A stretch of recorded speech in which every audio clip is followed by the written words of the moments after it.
আসসালামু আলাইকুম।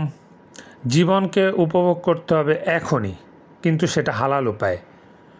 আমরা বেশিরভাগ মানুষ মনে করি আমি অনেক টাকা কামাবো, অনেক কিছু আমার হবে, তারপর আমরা জীবনকে উপভোগ করব।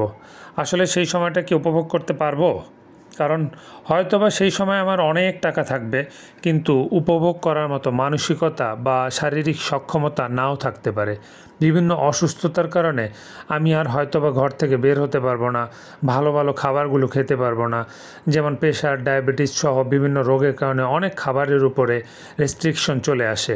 তো সেক্ষেত্রে ভালো ভালো খাবারগুলো, হালাল খাবারগুলো আমি খেতে পারবো না। আর এই একই সমস্যার জন্য আমি হয়তোবা দূরে দূরে কোথাও সফর করতে পারবো না, আল্লাহর সৃষ্টিকে দু চোখ ভরে দেখার সুযোগকেও হারিয়ে ফেলবো। তাই আমি মনে করি যে এই মুহূর্তে আমার কাছে যা আছে, আল্লাহ তাআলা আমাকে যা কিছু দিয়েছেন তা দিয়েই হালাল উপায়ে জীবনকে উপভোগ করা উচিত। হ্যাঁ, তাই বলে যে টাকা জমাতে হবে না এমনটা বলছি না। অবশ্যই জমাতে হবে।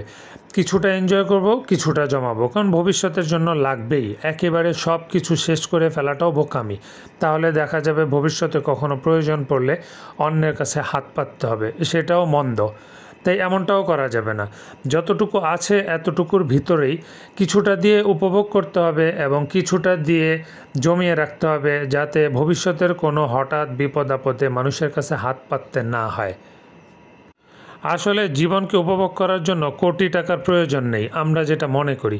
অনেক কোটিপতি আছে, রাতে ঘুম হয় না, ডায়াবেটিসের কারণে মজার মজার খাবারগুলো খেতে পারে না, প্রেশারের কারণে খেতে পারে না, আরও বিভিন্ন দুশ্চিন্তার কারণে সে সব সময় পেরেশান থাকে। তার কোটি টাকা তাকে আনন্দ দিতে পারছে না। অপরদিকে অল্প আয়ের কিছু মানুষ ঠিকই জীবনকে পরিপূর্ণভাবে উপভোগ করতে পারছে, ঘুমাতে পারছে, একটা নিশ্চিন্ত ঘুম দিতে পারছে, যা সামনে পাচ্ছে পেট ভরে খেতে পাচ্ছে, যেখানে ইচ্ছা সফর করতে পারছে, যতটুকু সম্ভব ততটুকুর ভিতরেই। তো আমি মনে করি যে আল্লাহ যতটুকু দিয়েছেন এতটুকুর ভিতরেই পরিতৃপ্ত এবং সন্তুষ্ট থেকে জীবনকে হালাল উপায়ে উপভোগ করে নেওয়াটাই বুদ্ধিমানের কাজ। হ্যাঁ, তাই বলে আল্লাহকে কিন্তু ভুলে যাওয়া যাবে না। দিনকে সাথে রেখে হালাল উপায়ে জীবনকে উপভোগ করতে হবে। আল্লাহ তাআলা আমাদেরকে দুনিয়া এবং আখেরাতে সফলতা দান করুন, যেন দুনিয়াতেও আমরা এনজয় করতে পারি এবং আখেরাতেও এনজয় করতে পারি। সেই তৌফিক যেন আল্লাহ আমাদেরকে